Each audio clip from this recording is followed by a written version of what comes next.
오늘 말씀은 십자가의 도란 제목입니다. 고린도전서 1장 22절에 유대인은 표적을 구하고 헬라인은 지혜를 찾으나 우리는 십자가에 못 박힌 그리스도를 전한다. 여러분 예배당에 들어오면 이 가운데 십자가 딱 있잖아요. 왜입니까? 십자가가 우리 생활의 가장 중심이다. 예배의 중심. 신앙생활에 십자가가 없으면 안고 빠진 찐빵과 같죠. 여러분 내 안에 십자가, 자기 부인의 신앙이 없으면 예수를 오래 믿는데도 나도 변화가 안 되고 내 주위의 사람들을 변화시키는 능력도 없습니다. 그래서 참 믿음 생활, 자기 부인의 십자가가 내 안에 있는가 오늘 돌아보는 시간인데, 유대인들은 뭘 구한다고요? 표적을 구하고, 헬라인은 지혜를 구하고, 그러나 우리는 그리스도의 십자가를 전한다. 내가 유대인인지 헬라인인지 한번 점검 한번 해봅시다. 표적을 봐야만 믿어지는 사람들이 있어요. 유대인들이죠. 그래서 출애굽할 때도 10가지의 표적, 광야에서도 하늘의 만나의 표적, 구름기둥과 불기둥의 표적들, 노뱀의 표적들, 그 표적을 볼 때만 야, 하나님 진짜 살아계시네. 그래서 그들의 마음의 강박함이 열려지는 것이죠. 그런데 이 표적의 단점은 뭐냐면은, 표적은 계속적으로 감각신앙, 센세스 신앙을 원합니다. 표적을 통해서 사실은 말씀이 믿어져야 되는데 계속적으로 더 큰 표적과 더 큰 능력을 구하게 되는 것이죠. 그래서 예수님이 뭐라 그럽니까? 음란한 세대가 표적을 구하나 요나의 표적밖에는 보여줄 표적이 없다. 이 말씀의 뜻은 표적과 이적과 기적의 마지막 귀결은 십자가가 돼야 된다는 거예요. 예수 그리스도의 말씀이 돼야 된다는 거죠. 마가복음 16, 마가복음에도 표적이 참 많이 나오는데 마가복음의 마지막 구절이 이렇게 끝나요. 제자들이 나가 두루 전파할세 주께서 함께 역사하사 그 따르는 표적으로 말씀을 확실히 증언하시니라. 기적과 이적과 치유와 많은 신비적인 역사가, 하나님이 그러한 역사를 주시는 이유가 뭐냐? 말씀을 믿어지게 하려고.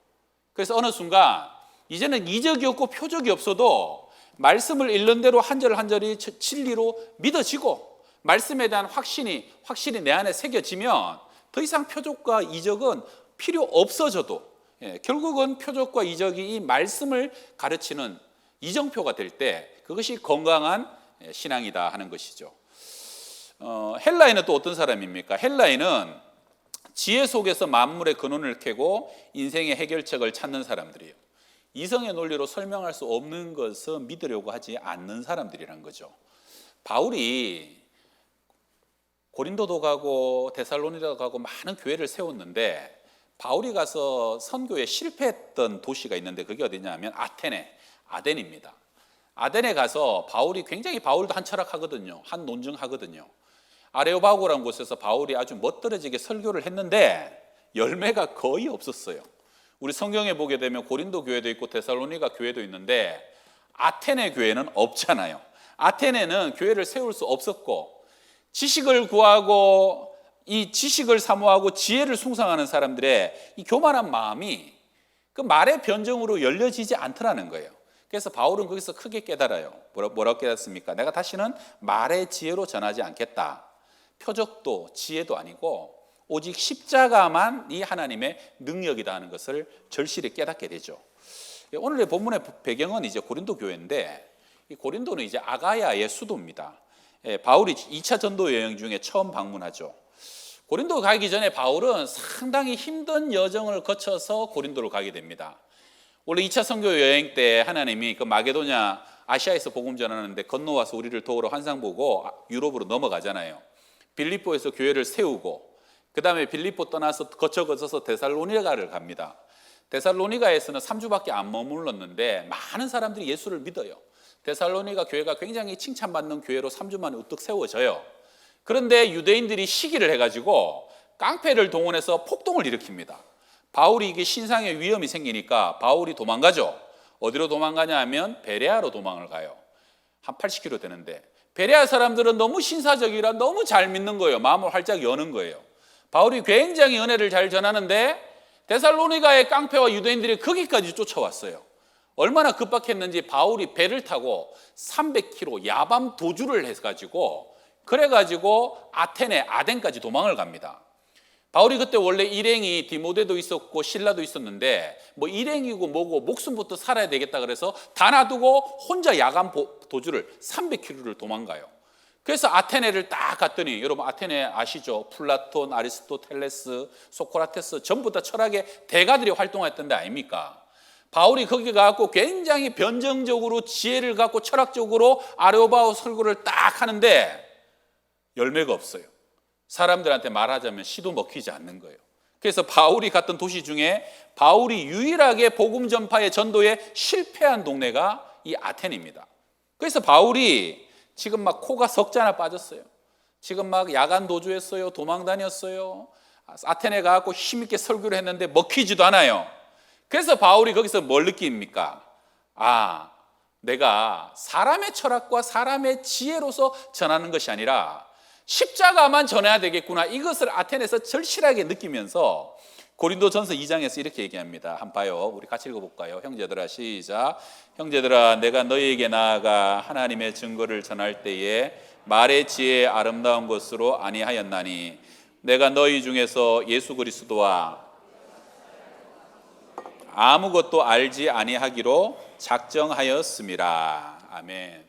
우리 지도 한번 볼까요? 지금까지 제가 얘기했던 거. 요게 2차 전도 여행의 큰 그림인데 아시아에서 저기 드로아에서 유럽으로 넘어가죠. 좀 작게 보면요. 자, 저기 빌립보에서 교회를 세우고 데살로니가까지 가서 3주 동안 복음을 전하고 교회를 세우고요.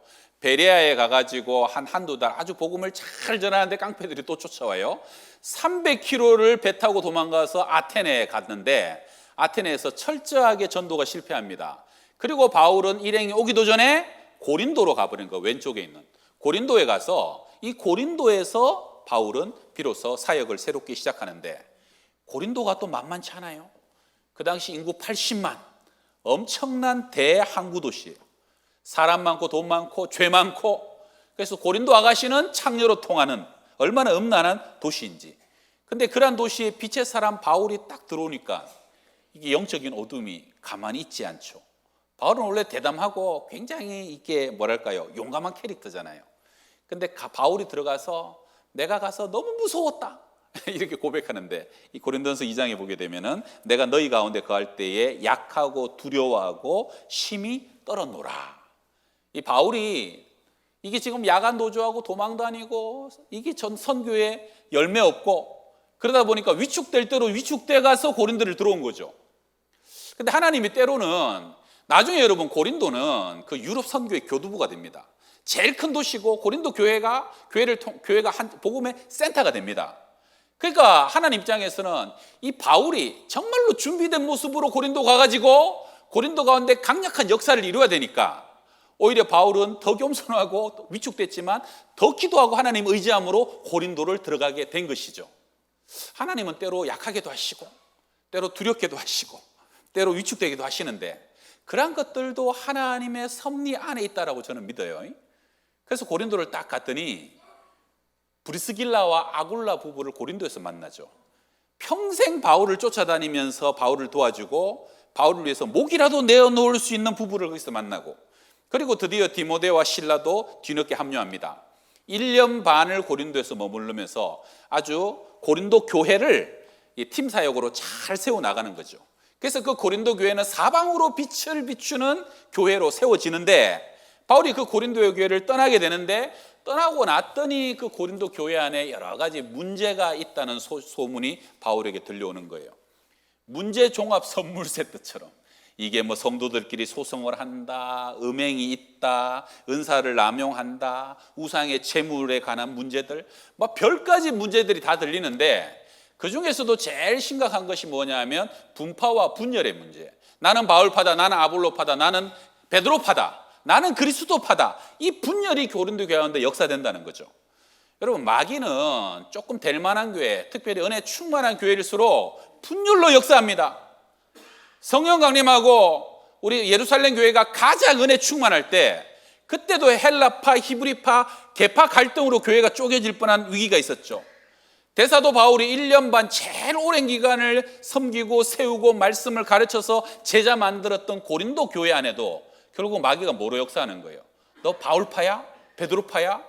게바파야? 아볼로파야? 이러면서 분열로 역사하는 거예요.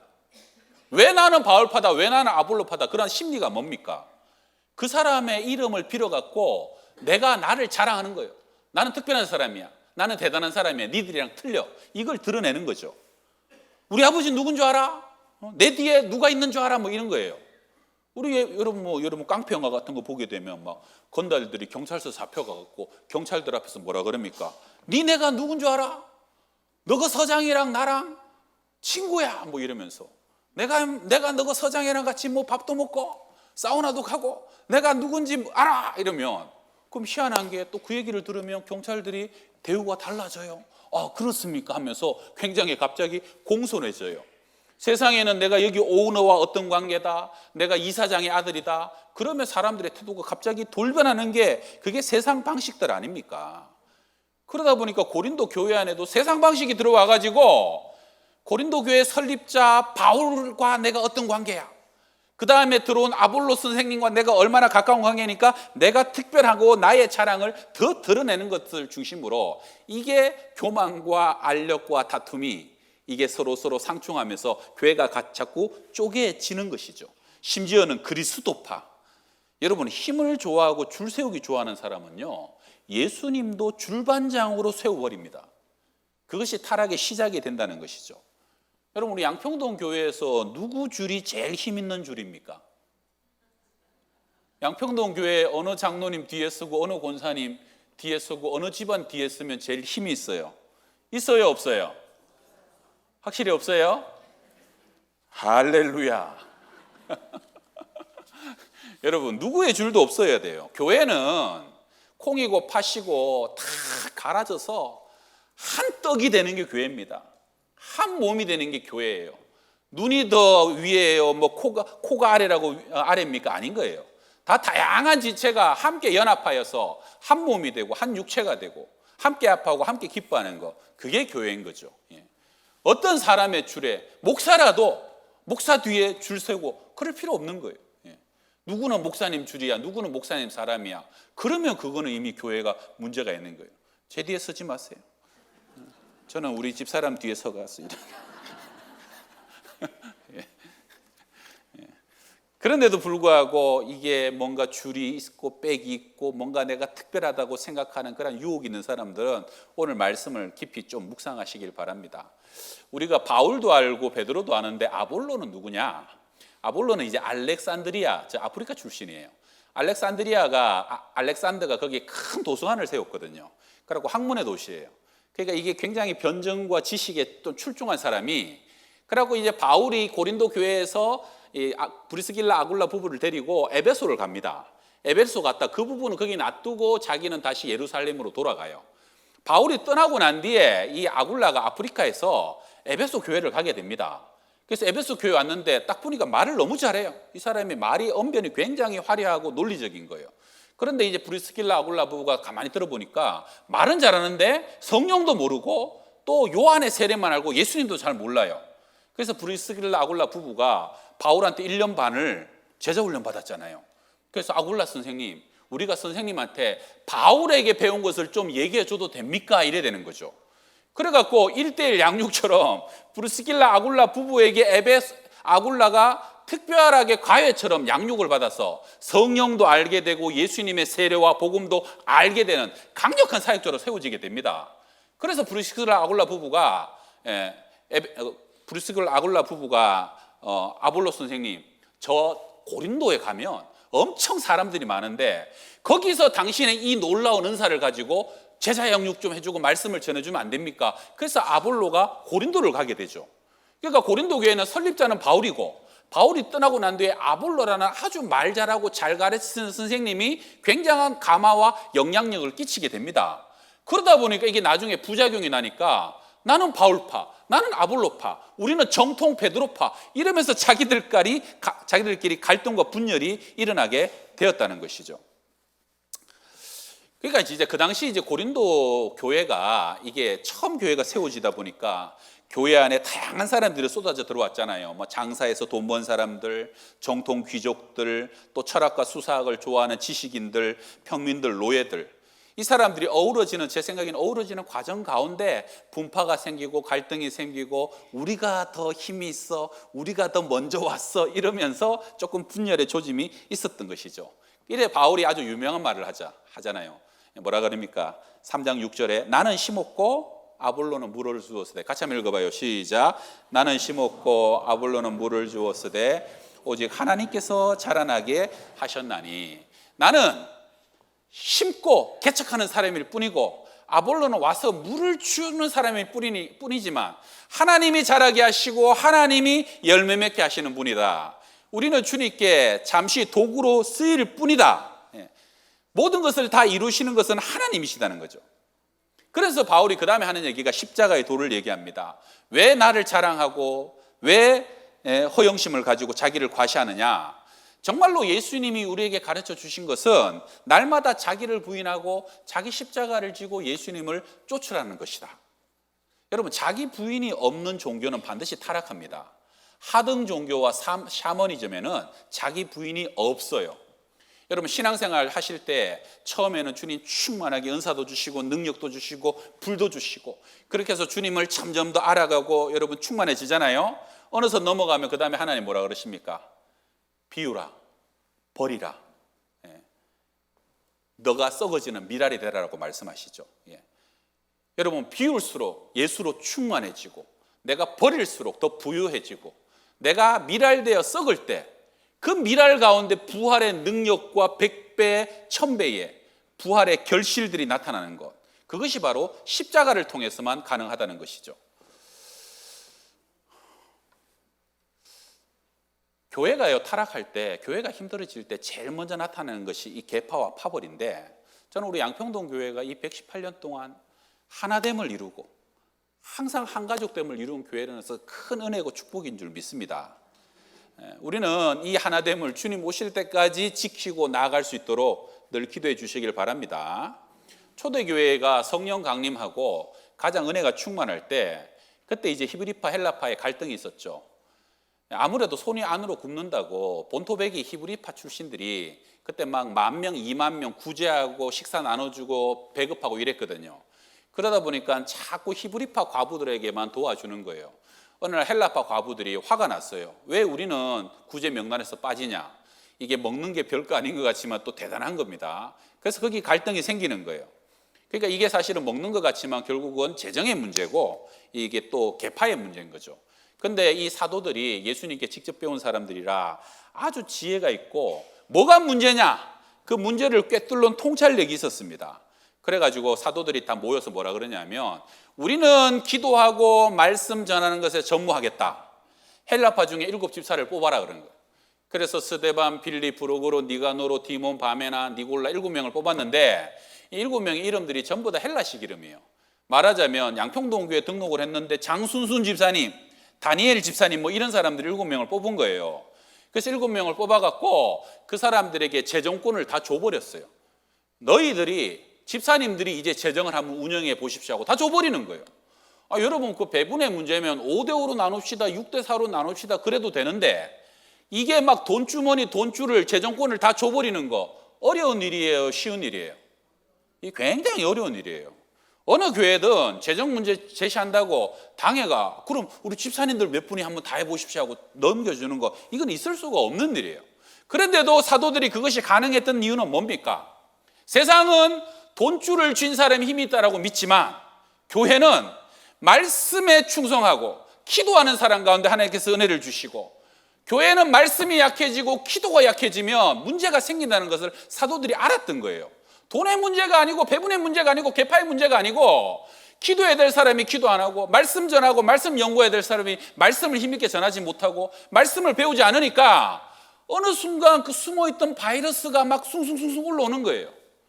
여러분, 사람 몸에도 전부 다 암덩어리, 암이 다 돌아다닙니다. 어떤 사람들도. 근데 면역력이 좋고 사람의 몸에 건강하고 질서가 있을 때는 암이 힘을 못 써요. 근데 어느 순간 면역력이 깨지고 사람의 건강이 안 좋아질 때 그 암이 위에 갖다 붙으면 위암이 되는 거고 폐에 갖다 붙으면 폐암이 돼갖고 암이 숭숭하고 돌출되는 거 아닙니까? 교회도 마찬가지예요. 사람 중에 인기 관심 없는 사람이 어디 있고 내가 1등 되기를 원하지 않는 사람이 어디 있어요? 사람은 다 죄성이 있단 말이에요. 그런데도 불구하고 말씀이 힘있게 선포되고 말씀 연애 받고 기도 속에 하나님의 음성 듣고 성령이 이 교회를 다스릴 때는 교회가 이런 것 저런 것들이 은사별로 하나 갖고 흘러가게 되지만 기도 약해지고 말씀 약해지면 어느 순간 누가 실세냐, 누구 입김이 세느냐, 어떤 사람 뒤에 서야 되느냐, 육적인 것이 더 힘이 세지면서 그때부터 교회의 분열의 조짐이 보이게 된다는 겁니다. 그래서 사도들은 너무 지혜로웠어요. 그래가지고 우리는 기도와 말씀에 전무하겠다. 우리는 더 이상 이 행정적인 거, 이 구제하는 거 다 맡기겠다. 그리고 아웃사이더들을 인사이드로 끌어들이면서 여러분들이 이 외지인들이 한번 해보십시오 하면서 그걸 맡겼더니 그 다음에 어떤 일이 납니까? 사도행전 6장 7절에 하나님의 말씀이 점점 더 왕성하며 예루살렘에 있는 제자의 수가 더 심히 많아지고 허다한 제사장의 무리도 반대하던 무리도 이도에 복종하면서 위기가 변하여 교회에 부흥이 불어오게 되더라는 거예요. 할렐루야. 여러분 이 사도들의 자세가 십자가입니다. 십자가. 우리는 놓는다. 우리는 죽는다. 그렇게 원하냐? 다 가져라. 우리는 다 줘버린다. 이게 자기 부인의 십자가가 교회를 부흥케 하는 능력이 된다는 거예요. 이번에 부흥사경에 잘 마쳤죠. 이필삼 목사님이 첫날 둘째 날 오셔서 말씀을 전하셨는데 참 설교 잘 하시더라고. 네, 그렇죠? 네, 설교 참 잘 하시더라고. 그래갖고 로마서 12장에 하나님의 선하시고 기뻐하시고 온전한 뜻이 무엇인지 분별하도록 하라. 그래서 첫날은 다양한 다른 것을 인정하고 다양한 은사와 재능을 하나 되게 하고 한 몸 되게 하는 것이 하나님의 기뻐하시는 뜻이다라고 하고, 두 번째 날은 뭐예요? 선으로 악을 이겨라, 그 얘기를 하면서 뭐 그런 얘기 표현을 참 잘하시더라고. 원수가 줄이거든, 원수가 목마르거든 마시게 하고, 이런 얘기가 로마서 12장에 있거든요. 그러니까 그 얘기를 이렇게 설명을 하더라고. 원수가 지금 목이 말라서 목이 말라서 죽을 것 같아 물 좀 줘. 그러면 보통 사람 같으면 그냥 안 주고 그냥 목말라 죽도록 냅둬야 되는데 쿨하게 물 딱 가져와 갖고 딱 따가지고 그냥 먹으라고 칼칼칼칼칼칼 마시는 거죠. 그럼 먹는 거 딱 보면 아무 말도 안 하고 뒤로 딱 돌아가지고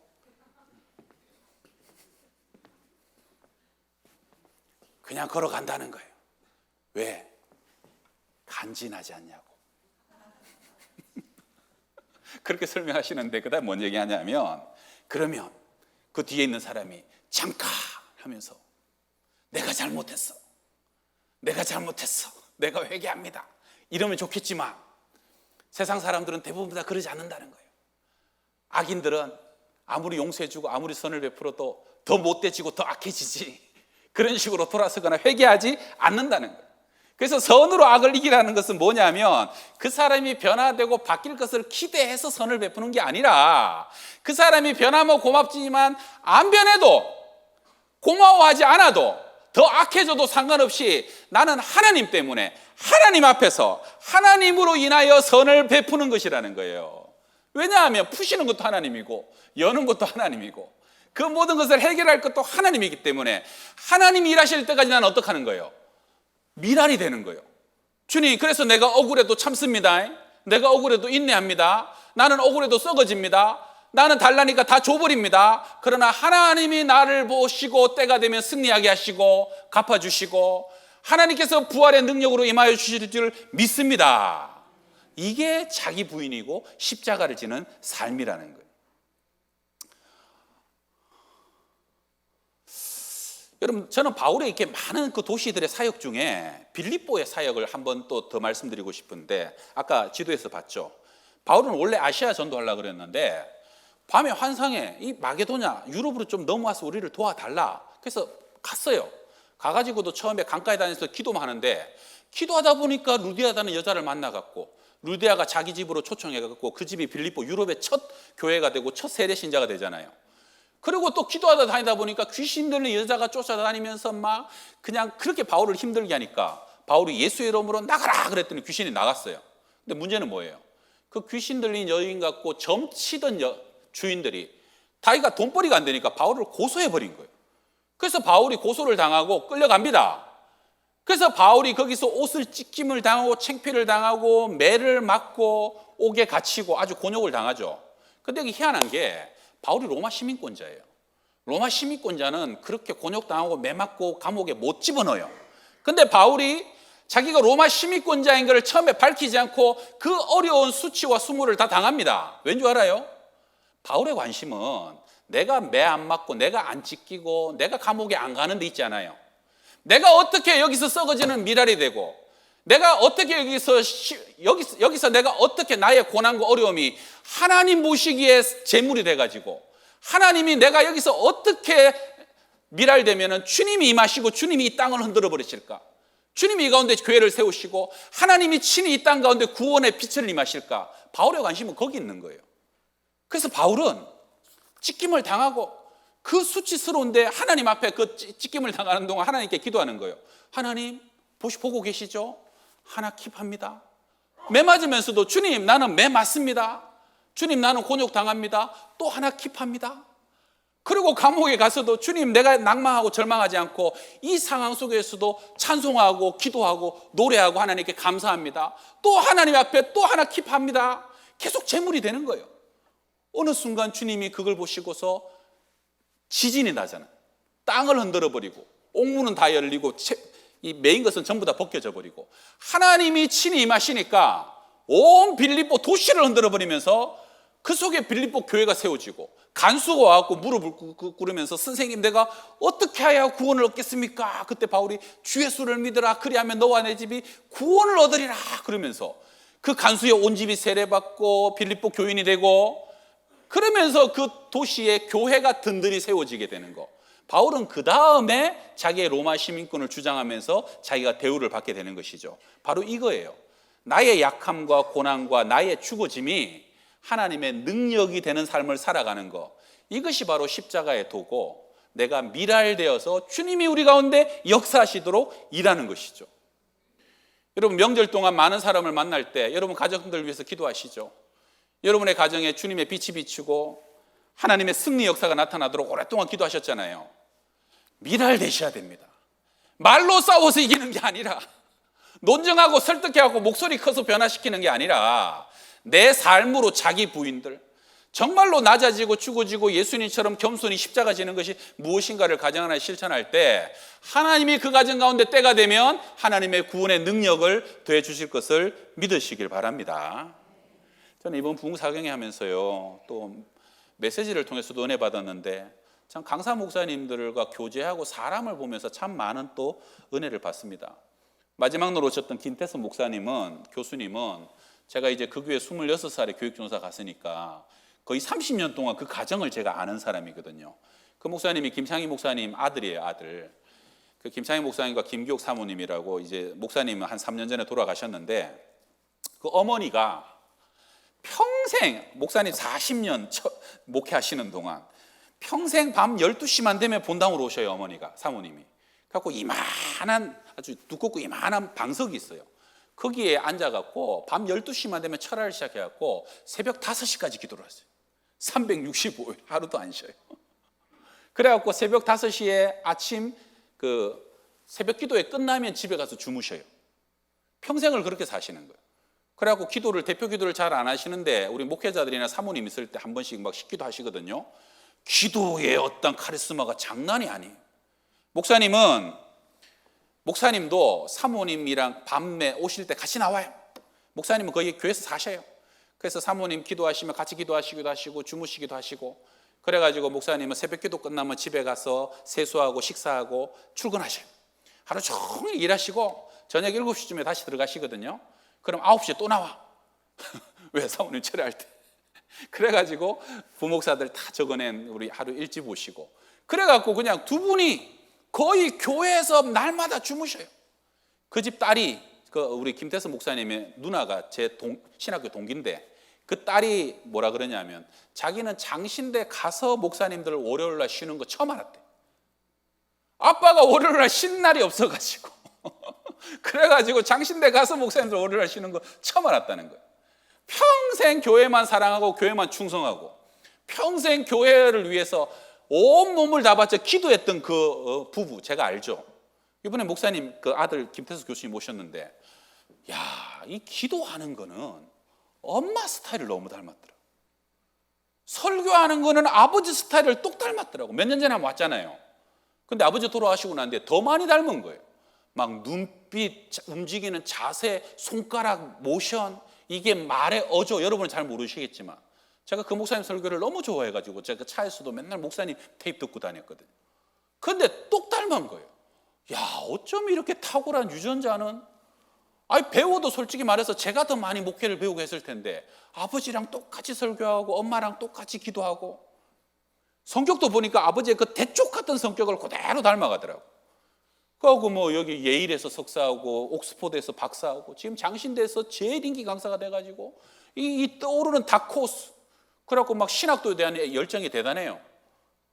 그날 하시는 거 얘기 들었죠. 자기는 관악산 밑에 서울대에서 공부를 했고 나중에 신학은 아차산 밑에서 장신대에서 했는데 관악산 밑에 학교보다 아차산 밑에 학교가 훨씬 중요한 것 같고 거기 학생들이 훨씬 더 잘 돼야 이 나라에 소망이 있는 것 같아. 제가 아차산 밑에서 9년을 공부를 한 사람이에요. 그 아버지 김창희 목사님이 북한에서 피난 오신 분이거든요. 진짜 고생도 많이 했어요. 부산에서 아무것도 없는데 부산 장신에서 공부하고, 그래갖고 본인도 한 번에 이렇게 그냥 쫓겨나가지고, 그래갖고 사역지가 없어갖고 그냥 얼마나 고생을 했는지. 목사님이 개척하고 난 뒤부터 교회 사역하실 때 부목들을 쫓아낸 적이 40년 동안 한 번도 없어요. 그리고 심지어는 여러분, 교회가 막 부목이 20명이 넘으면 잘하는 사람도 있지만 못하는 사람도 많아요. 그런데도 불구하고 다 안아주고, 나중에 담임 나갔다가 뭔가 안 돼갖고 실패하면 리콜을 하셔요. 리콜. 그냥 우리 교회 다시 왔다가 몇 년 더 하다가 다시 나가라고. 그러니까 나중에 목사님 사시면 목회하시는데 기라성 같은 목사님들이 다 제자 출신이에요. 목사님 돌아가셨잖아요. 목사님 돌아가시고 나니까 이제 인사를 갈 목사님이 없으니까 저도 그렇게 되더라고.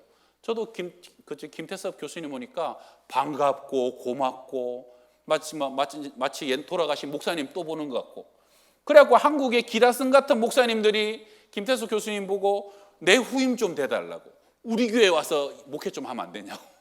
그래갖고 아주 굵직굵직한 교회에서 이 목사님을 데리고 가려고 전부 다 로브콜을 보내는 거예요. 여러분, 사람도 은혜 받으면 안 잊어집니다. 여러분, 사람도 사랑 많이 받으면요, 그 사랑을 때가 되면 갚으려는 본능적인 게 있을 수밖에 없는 거예요. 저도 그렇더라고요. 저도 목사님 밑에서 5년, 7년 있었는데 안 잊혀지는 거예요. 하물며 하나님이 어떻게 잊어버리겠습니까? 우리 여기 많은 권사님들, 어머니들 평생 자식을 위해서 눈물로 기도하고 무릎으로 기도하고, 정말 하나님 나는 내 아들 위해 내 딸 위해 기도할 만큼 했습니다라고 자신하신다면, 그러면 걱정하지 마시길 바랍니다. 할렐루야. 여기 있는 아버님들, 내가 평생 교회에서 충성하고 교회에서 내 젊음과 시간을 다 바쳐서 하나님 앞에 헌신했습니다라고 확신하신다면 하나님은 그 충성을 기억하실 것입니다. 걱정하지 마시라는 거예요. 뭘 걱정해야 됩니까? 기도하는 것을 걱정하고, 나만을 위해서 살고 주님 위해서 드려지지 못한 삶을 위한 것을 위해서 걱정하고 회개하지, 할 만큼 충성하고 할 만큼 기도하고 할 만큼 눈물을 흘렸으면 하나님이 때가 되면 반드시 기억하시고 은혜로 수십 배로 갚아주시고 더하여 주실 것을 믿으시기를 바랍니다. 그래서 우리는요, 내가 뿌린 거 다 못 거둬요. 남들이 알아주지 못해요. 기억하지 못해요. 그러나 하나님 앞에 뿌리고 하나님 앞에 심으면 하나님이 열매 맺게 하신다는 게, 이것이 십자가의 도라는 거죠. 자, 우리 마지막으로 우리 21절 같이 읽어봅시다. 21절 시작. 하나님의 지혜에 있어서는 하나님께서 전도에 미련한 것으로 믿는 자들을 구원하시기를 기뻐하셨도다. 여러분, 전도가 왜 미련하냐? 그렇게 유창하게 지혜롭게 말해도 안 믿는다는 거예요. 그렇게 표적이 많아도 결국은 신비주의로 빠지고 그러지 또 잘 안 믿는다는 거예요. 그러면 전도지 돌리고 예수 믿으라고 그렇게 말하고 전도하면은 예수 믿냐? 믿는다는 거예요. 왜냐? 사람은 도를 전하고 사람은 전도하고 초청하지만 하나님의 때 하나님이 역사하시면 그 마음을 감동감하시고, 하나님이 역사하시면 귀가 열어지고, 하나님이 역사하시면 회개하게 돼서 구원에 이르게 된다는 거예요. 여러분, 해가 아무리 비쳐도 커튼을 젖혀야 해가 들어오는 것이고, 여러분, 바람이 아무리 불어도 창문을 열어야 바람이 들어오는 거잖아요. 근데 언제 해가 뜨고 언제 바람이 불지 우리는 몰라요. 그래서 우리는 먼저 창을 열고 먼저 커튼을 젖혀 놓는 거예요. 하나님이 성령의 바람을 부시도록, 하나님께서 은혜의 햇빛을 주시도록.